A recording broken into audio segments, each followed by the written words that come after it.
안녕하십니까. 신의균의 쿠팡TV 시큐리티 뉴스입니다. 자, 오늘도 우크라이나 전황 알려드리겠는데요. 자, 루한스크, 도네츠크 이 주들이 루한스크 인민공화국 선포하고 뭐 이렇게 독립하겠다라고 선포를 했고, 러시아는 국가로 인정하고 뭐 이런 상황 아니겠습니까? 그런데 그 루한스크가 수상합니다. 지금 러시아에 대한 반란의 기미가 보이고 있는 것 같습니다. 그러니까 지금 러시아가 화들짝해서 굉장히 뭔가 강력한 조치를 취하고 있는데, 이러다가 정말 루한스크 완전 뒤집어지지 않을까라는 생각이 들고요. 러시아가 오늘도 정말 말도 안 되는 거짓말 하다가 걸리고 있는 소식 알려드리겠고, 또 우크라이나에 대단한 무기, 장거리 무기 또 들어갔습니다. 어떤 내용인지 살펴보도록 하겠습니다. 자, 신의균의 쿠팡TV 구독, 알림, 좋아요 눌러주십시오. 자, 들어가기 전에 전과를 먼저 보겠습니다. 병력은 150명 추가 사살해서 45,700명. 보도에 나왔죠. 여태까지 우크라이나군 9,000명 죽었다. 그런데 러시아군 45,000명 죽었다. 보도 나왔는데, 이 러시아군은 루한스크, 도네츠크 이 지역 군인들까지 포함했습니다. 전차는 3대 격파, 장갑차는 5대 격파. 그래서 전차는 총 1924대가 격파되었고, 그래서 2000대 바라보고 있습니다. 차량 10대 격파, 야포 세문 격파, 회전익 항공기 즉 헬리콥터 1대 격추를 했는데, 오늘도 역시 카모프 52 공격 헬기가 격추됐는데, 오늘은 뭐 휴대용 지대공 미사일 또는 소총, 엽총 이런 거 아니고 제대로 된 S-300 같은 이런 방공 시스템에 격추가 됐다고 합니다. 무인 항공기 2대 격추 등의 전과가 있고, 그래서 오늘 보면 이 뭔가 소강 상태구나 라는 걸 확실히 느낄 수가 있는데, 병력도 300명, 200명 이렇게 나오다가 150명, 그리고 전차도 장갑차도 차량도 적습니다. 그래서 뭔가 소강 상태에 들어갔다 라는 것을 느낄 수가 있고, 자, 이 상태에서 여러분들 아시다시피 우크라이나의 독립기념일이었죠. 8월 24일이. 그런데 이 우크라이나 독립기념일 때 러시아가 굉장히 강력한 뭔가 민간인 지역에 대한 공격 있을 것이다 라는 예고를 했었는데, 그래서 그 예고가 우려되기 때문인지 우크라이나가 우리가 말이야, 사우디가 우리에게 700km짜리 탄도미사일 우리에게 반품했어, 여러 개 포대 팔았는데 그걸 반품했어 라고 공개를 했죠. 그래서 이제 그 말은 그 뒤에 우리가 이렇게 하면 니들이 이렇게 하면 우리 이렇게 할 거야 라는 말은 안 했지만, 니들이 만약에 키우에 민간인 대량 공격을 희생을 할 수 있는 대량 공격을 하게 되면 우리도 모스크바 때린다 라는 그런 선언이나 마찬가지거든요. 그러다 보니까 이 독립기념일 행사가 큰 사고 없이 지나갔다고 합니다. 젤렌스키 대통령은 전쟁은 크림반도에서 끝날 것이다 라고 이 독립기념일 기념사에서 아주 강하게 이야기를 했다고 하는데, 그 말은 도네츠크, 루한스크 이 지역 전부 회복하고, 그리고 2014년도에 강제로 빼앗겼던 크림반도까지 회복하는 것이 이 전쟁의 목표다, 우리는 그렇게 할 것이다 라고 선언을 했고요. 여기에 이제 폴란드 대통령이 축사를 보내주면서 뭐라고 했냐, 우크라이나의 모든 영토를 되찾을 때까지 총력 지원하겠다. 그러니까 크림반도 되찾을 때까지 폴란드는 모든 걸 다해서 지원하겠다라고 하는데, 폴란드가 경제력이나 뭐나 대단히 큰 나라는 아니죠. 그럼에도 불구하고 만약에 우크라이나가 러시아에 넘어가면 폴란드는 정말 뭐 백척간두의 지금 이 벌어지고 있는 이 전쟁 상황이 폴란드의 상황이 될 수도 있기 때문에, 폴란드는 정말 사활적으로 완충지대를, 러시아와의 완충지대를 확보하기 위해서 최선의 노력을 하고 있는 것 같습니다. 독일은 이 야당의 반발에 밀려서 5억 유로어치의 대우크라이나 무기 지원을 발표를 했는데, 지금 뭐 스페인이 주려고 하는 무기 인정 못하겠다 뭐 이런 식으로 하다가, 또 어제 제가 여러분들께 알려드렸었죠. 독일이 이젠 더 이상 지원 안 해준다 라고 선언했다가 하루 만에 야당 의원들이 워낙 반발하니까 숄츠 총리가 5억 유로어치 준다 라고 이야기를 했는데, 정말 이 독일 이 정권 보면 그동안 우리가 독일 차라든지 아니면 독일제 카메라라든지 이런 독일제 뭔가 제품, 그리고 또 우리가 과거에 서독에 이 광산 또 간호사 이런 분들 보내면서 또 그 돈으로 우리가 경제 발전하고, 또 과거에 차범근 선수가 분데스리가에 축구 선수로 활약하면서 뭔가 이 독일이 우리하고 조금 친숙했던 괜찮았던 이미지, 또 근면 성실, 이런 거 저도 중학교 다닐 때 우리 사회 선생님이 독일인들은 담뱃불을 붙일 때도 20명이 모여 담뱃불을 붙이고 이런 이야기 항상 해주셨어요. 그래서 굉장히 긍정적인 뭔가 생각이 있었는데 이번 앙겔라 메르켈 총리의 16년 집권 좌파 PC주의죠. 그러면서 이번 전쟁에서 이렇게 보니까 독일 정말 1차 대전, 2차 대전 일으키면서 전 세계를 비극에 빠뜨렸던 그런 자들이었구나 라는 생각이 좀 들기도 합니다. 독일 정말 정신 차리기 바랍니다. 우크라이나 국방장관은 전쟁이 이제 반환점을 넘어 새 단계에 진입했다 라고 자신감을 내비쳤고, 그래서 새 단계는 뭐냐, 이제 러시아가 무너지고 우크라이나가 완전히 반격 공세에 나선다 라는 거죠. 그리고 정말 놀랍게도 에르도안 터키 대통령이 러시아 크림반도 반환하고 물러나야 된다 이렇게 이야기를 하는 거예요. 이 에르도안 대통령은 푸틴 대통령하고 완전히 브로맨스를 자아내면서 그냥 아이스크림도 나눠 먹고 하던 그런 사이였는데, 또 이 러시아의 S-400 지대공 미사일 방공 시스템 도입하면서 미국하고 완전히 그냥 척을 지는 이런 상태까지 갔는데, 또 이번에는 또 러시아에게 크림반도 돌려주고 니들 다 물러나 이렇게 또 이야기를 합니다. 정말 에르도안 대통령 참 갈피를 못 잡겠네요. 그리고 미국은 30억 달러 규모의 대우크라이나 추가 군비 지원을 준비한다. 불과 며칠 전에 10억 달러어치 탄약을 준다라고 발표를 했는데, 또 이번에는 며칠 만에 또 30억 달러어치 또 탄약하고 무기 준다. 자, 그러면은 미국은 저렇게 우크라이나에게 돈을 많이 주면 그럼 괜찮냐, 나만 아냐 라고 할 수 있는데, 미국은 이게 싸죠. 왜냐, 이 이라크전하고 아프가니스탄전 할 때 그 2000년대 초반에 한 10년 동안 전쟁할 때 1년에 한 200조 원씩의 전비를 들이부었습니다. 그러니까 1년에 200조 원씩. 그리고 미군들은 수천 명이 죽었죠. 그런데 지금은 이 1년에 200조 원은 고사하고 한 20조 원 이 정도만 비용을 지출을 해도 또 미군 한 명도 죽지 않고, 그래도 당시 아프간이나 이라크와는 비교가 되지 않는 엄청난 100년의 적인 소련, 그 소련의 후신인 러시아를 무너뜨릴 수 있는데 너무나 싸죠. 그러니까 이런 돈은 그냥 기분 좋게, 미군 안 죽으니까, 그리고 방산업체들 재고 정리 다 하고 또 새로 생산하는, 서로 누이 좋고 매부 좋고 하는 이런 상태가 되어버린 겁니다.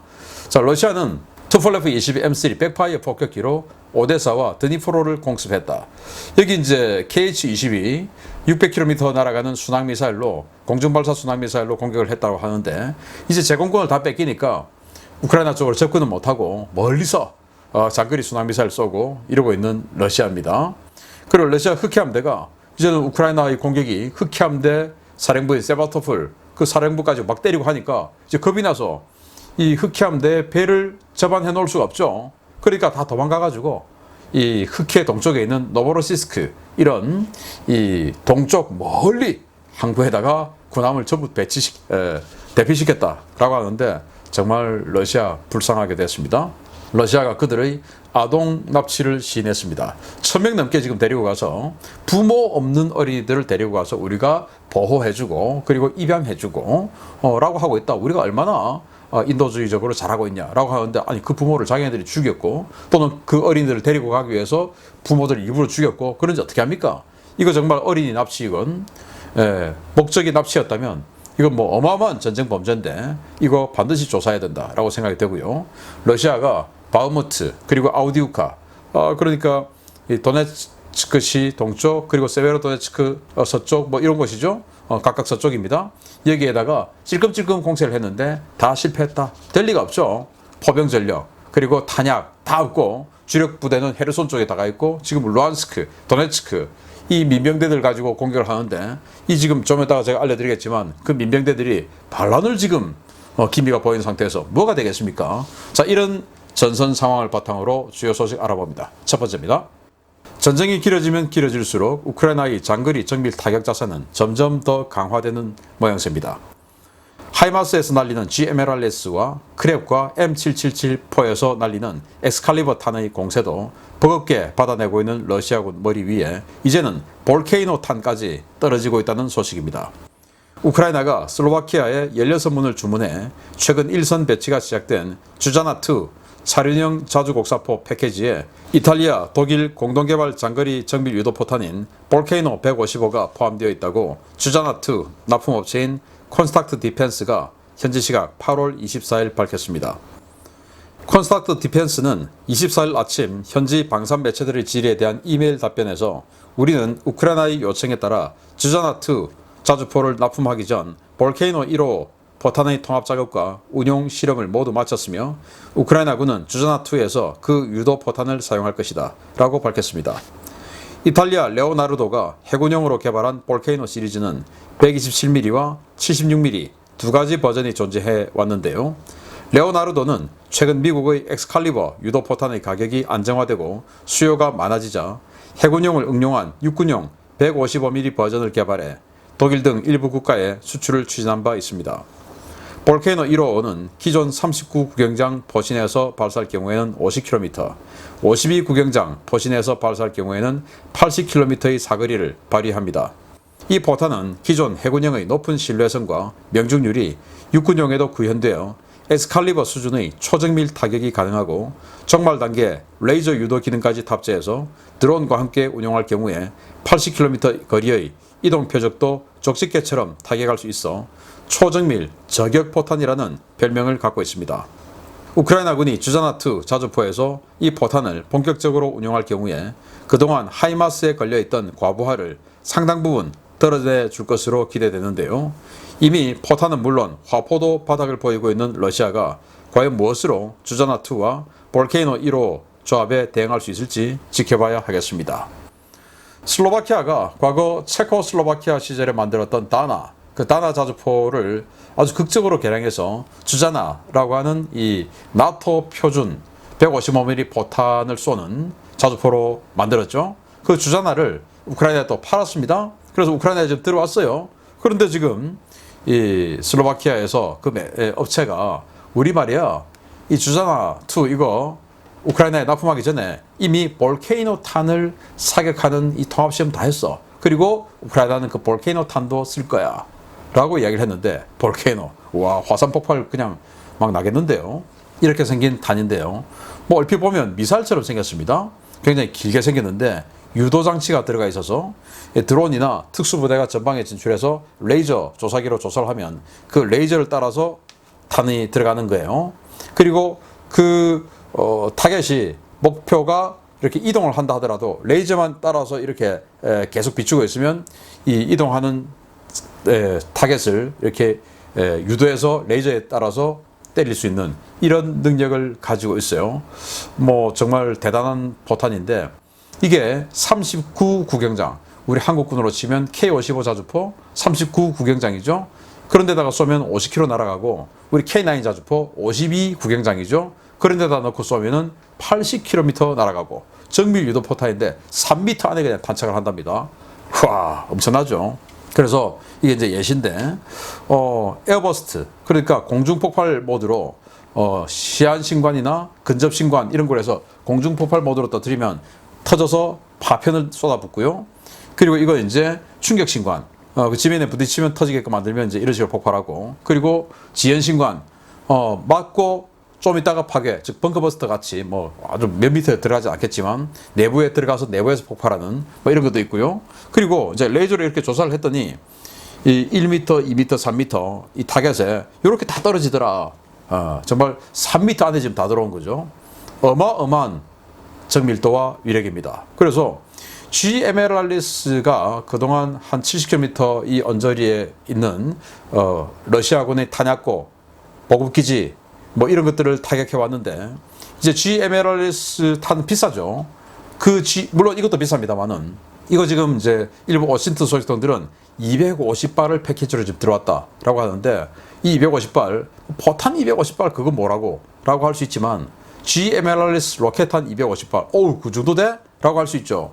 그 G 에메랄리스의 상당 부분을 어떤 타겟의 상당 부분을 들어주고 이 주자나포에서 쏠 수가 있죠. 그래서 이 하이마스 G 에메랄리스의 부하를 좀 들어준다. 그리고 러시아는 이렇게 아주 원거리에서 너무나 쪽집게처럼 타격을 받을 가능성이 더 커졌다. 야, 볼케이노 이것까지 이제 감당해야 되겠습니다. 두 번째입니다. 크림반도와 벨고로드 일대에서 우크라이나군의 공습으로 인한 러시아군 탄약고 피해가 급증하고 있는 가운데 러시아 국방부와 각 지방정부가 우크라이나의 공습을 완강하게 부인하고 나섰습니다. 우크라이나 국방부가 러시아의 이런 발표에 대해 이례적으로 공식 조롱 성명을 발표하고 나섰습니다. 최근 러시아 벨고로드주와 크림반도 각지에서 관측되고 있는 폭발들은 정확한 원인은 알 수 없지만 적어도 러시아 당국이 밝히고 있는 원인들과는 관계가 없을 것이라고 우크라이나 국방부가 현지 시각 8월 24일 밝혔습니다. 우크라이나 국방부 관계자는 유크레인 프라우다지와의 인터뷰에서 러시아 국방부와 벨고로드 주정부가 최근 벨고로드에서 발생한 폭발 원인을 폭염이라고 발표했다라며 그들은 봄부터 여름, 가을, 겨울 계절마다 다양한 핑계를 대고 있는데 이제 몇 달 있으면 탄약에 성해가 끼어 폭발했다는 얘기도 나올 판이다 라고 조롱했습니다. 실제로 러시아는 지난 주말 벨고로드 소재 공군기지와 탄약창에서 발생한 대규모 폭발에 대해 처음에는 탄약고 주변에서 꺼지지 않은 담배꽁초에 의해 화재가 발생한 것이라고 하다가 이번 주 화요일 최근 이상 고온 현상이 계속되면서 차량의 유리와 거울에 반사된 태양빛이 특정 지점에 집중되어 렌즈 효과에 의해 발화되면서 발생한 사고라고 말을 바꾼 바 있습니다. 러시아는 우크라이나군의 공습을 막고도 다른 핑계로 둘러대는 이유는 정치적 부담 때문입니다.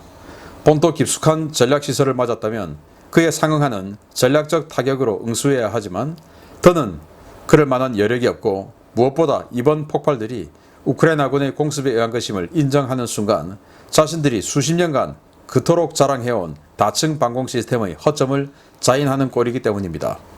우크라이나 역시 미사일과 드론, 특수부대를 총동원해 크림반도와 벨고로드 일대를 두들기고 있지만 최근 발생한 폭발들이 자신들의 소행임을 공식적으로 발표하지 않고 한 발 빼는 모양인데요. 최근의 피해들이 우크라이나에 의한 것임을 인정하기 어려운 러시아의 상황을 파악한 우크라이나는 러시아군 전략 표적에 대한 장거리 타격을 점점 확대하고 있습니다. 상황을 지켜보고 있는 전 세계 네티즌들은 우크라이나의 하이마스에 미국산 담배를 합성한 이미지 등을 만들어 러시아 SNS에 유포하며 조롱하고 있는데요. 그래도 한때는 세계 2위 군사 대국이었다는 러시아의 위상이 어쩌다 이렇게 추락했는지 모르겠습니다.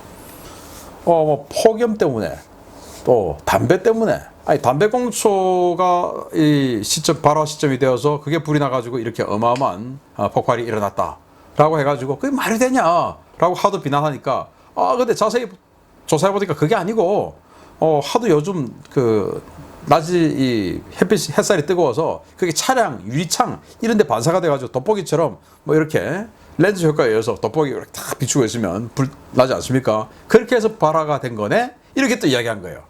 야, 정말 뭐 이렇게 기가 차는 변명을 할 수가 있습니까? 그래서 우크라이나 기온을 재봤더니 조사를 해봤더니 낮은 31도, 밤은 18도. 우리나라 요즘 밤이 예를 들어서 어젯밤 같은 경우에 우리 집 같은 경우는 한 24도 이랬거든요. 24도만 돼도 싸늘하죠. 요새는 싸늘해서 선풍기도 안 켜고 이렇게 자는데 18도면 이불 잔뜩 덮고 자야 되죠.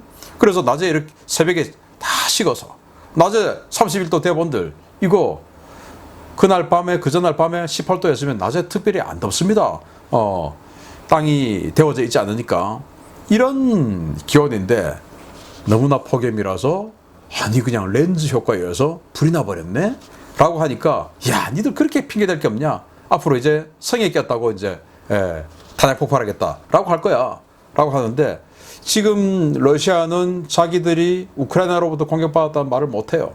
크림반도 자기네들 본토라고 주장하고 있죠. 벨고로드 여기는 명실상부하게 본토죠. 본토를 우크라이나에게 공격받았는데 가만히 있다 이러면은 니들 바보냐 하고 국민들이 가만히 있지 않을 거죠. 그런데 반격을 하려고 해도 반격할 수 있는 능력이 다 사라져 버렸어요. 무기도 탄약도 또 자산도 없고 하니까 못 때려요 이제는. 그러면 그 반격을 하려면 핵을 써야 되는데 핵은 또 쓰면 안 되죠.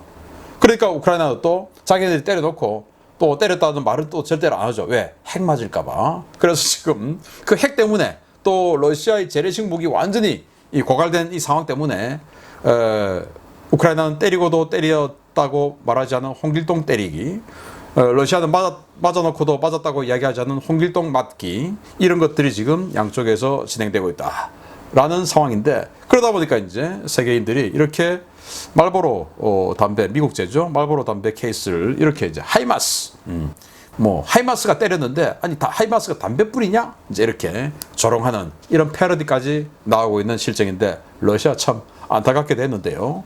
자, 이런 안타까움이 이제는 반란으로 이어지지 않을까라고 생각이 되는데, 보겠습니다. 해방시켜 주겠다는 러시아의 말을 듣고 내전을 일으켜 괴뢰 정권을 세운 루한스크가 흔들리고 있는 것 같습니다. 최근 루한스크군 각 부대들이 러시아군의 전투명령을 거부하는 사례가 속출하고 있는 가운데, 이들의 반란 움직임이 포착되어 러시아가 진압군을 투입했다는 소식입니다. 최근 루한스크 인민공화국 내에는 반러 감정이 급속도로 확산되고 있으며, 러시아군의 전투명령을 거부하고 비무장 시위를 하면서 러시아군과 대치하는 부대가 늘어나자 러시아가 푸틴 직속의 친위대를 진압부대로 루한스크에 파병했습니다. 루한스크 인민공화국 내무부는 현지 시각 8월 23일 오후 러시아 연방 국가근위대 상트페테르부르크 부대와 레닌그라드 부대에서 파견된 통합부대가 루한스크 군사경찰과 함께 연합 순찰 작전을 수행 중이다 라며 루한스크 지역에 러시아 국가근위대 병력이 투입됐다고 밝혔습니다. 이와 관련해 우크라이나 군사정보국은 러시아 국가근위대는 크렘린 직속으로 루한스크 지역에서도 루한스크군의 통제를 전혀 받고 있지 않으며 해당 지역에서 반러 활동을 했거나 러시아의 명령에 불복종한 현지 관리들에 대한 수색과 조사 임무를 수행하고 있다 라고 밝혔습니다. 러시아 국가근위대는 러시아 내무부 산하의 치안유지 조직이었지만 2016년 푸틴의 대통령령에 의해 대통령 직속 군사조직으로 개편된 사실상의 친위대인데요. 이들은 경찰 조직이 감당할 수 없는 대형 범죄나 테러 사건, 국경 경비, 국가 전략시설 방어 등 고강도 임무를 수행하는 조직입니다. 전체 병력 규모가 34만 명에 달해 중국 무장경찰부대에 이어 세계 2위의 준군사 조직으로 평가받는 국가근위대는 장갑차와 헬기, 중화기 등을 보유해 사실상 정규군급 전투 능력을 갖고 있는데요. 러시아가 푸틴 직속의 친위대를 루한스크에 급파한 것은 그만큼 루한스크 상황이 좋지 않기 때문인 것으로 판단됩니다. 러시아가 2014년 만들어낸 루한스크 인민민병대는 일명 제1군단으로 불리는 도네츠크 인민민병대와 함께 제2군단으로 통칭되는데요. 전쟁 이전에는 세계 차량화 여단과 세계 민병연대로 구성되어 있었습니다. 그러나 전쟁이 격화되면서 무차별적인 징집과 확장, 전투 손실을 거듭하며 현재는 그 병력 규모와 정확한 사상자를 추산할 수 없는 상태가 되었습니다. 러시아는 최근 루한스크에서 반러 감정이 고조되며 이들의 총구가 자신들에게 향할 수도 있다는 불안감에 푸틴 직속의 친위대를 보내 루한스크 반군의 기세를 일찌감치 찍어 누리려는 의도를 가진 것으로 보이는데요. 분노가 임계점에 다다른 루한스크군이 언제 폭발할지, 그리고 이 사태가 이번 전쟁에 어떤 영향을 가져올지 각국 정보 관계자들의 시선이 루한스크로 쏠리고 있습니다. 세베로도네츠크와 리스칸스크를 점령하면서 루한스크는 100% 점령했죠. 그 주는. 그러면 루한스크 시민들 입장에서는 우리는 이제 독립했잖아. 그런데 왜 지금도 우리는 치안 유지를 위해서라면 몰라도 왜 우리도 지금도 동원이 되어서 도네츠크로, 하르키우로, 자포리자로, 헤르손으로 가서 우리가 왜 총알바지가 되냐라고 지금 해서 이제 명령 거부 사태가 속출을 하고 있는 상태인데, 그러다 보니까 지금 뭔가 루한스크에서도 이 푸틴이 직접 임명을 해서 완전히 그냥 리모컨을 작동하고 있는 그런 괴뢰 인사들이 있겠죠. 그러나 그 외에도 뭔가 리더십이 있고 이런 정치 세력들 중에서 푸틴의 직접 간택을 못 받은 불만자들이 분명히 있습니다. 그건 뭐 당연한 거 아니겠습니까? 그런 불만자들이 또 규합이 돼서 엎어버리고 자기가 또 이 뭔가 권력을 잡기를 원하겠죠. 권력이란 게 그러니까.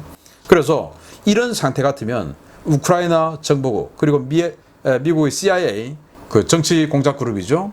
이런 데서 가만 놔두지 않죠. 어떻게 하냐? 야, 니들 그동안 8년 동안 저지른 죄, 이제 2014년부터 반란을 했으니까 그동안 죄 지은 거 다 용서해줄게.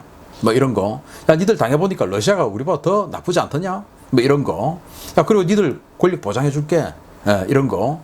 또, 니들이 지금 뭐 독립하고자 하는데 독립은 말고 그냥 최대한 자치 허용해줄게. 이렇게 막 당근을 제시를 하는 겁니다.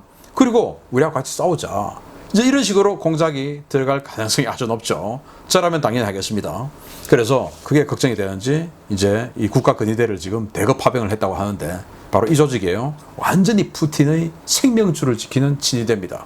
이 부대를 루한스크로 보내서 이 뭔가 수상한 정치적으로 수상한 사람들을 잡아들이고 있는 이런 상황이라고 하니까 루한스크에서 뭔가 굉장히 큰 소식이 들려오지 않을까라는 생각이 들고 이게 곧 있으면 도네츠크로도 전이가 될 가능성이 아주 높다. 이제 큰일 났네요. 계속 알려드리겠습니다. 마치겠습니다. 감사합니다.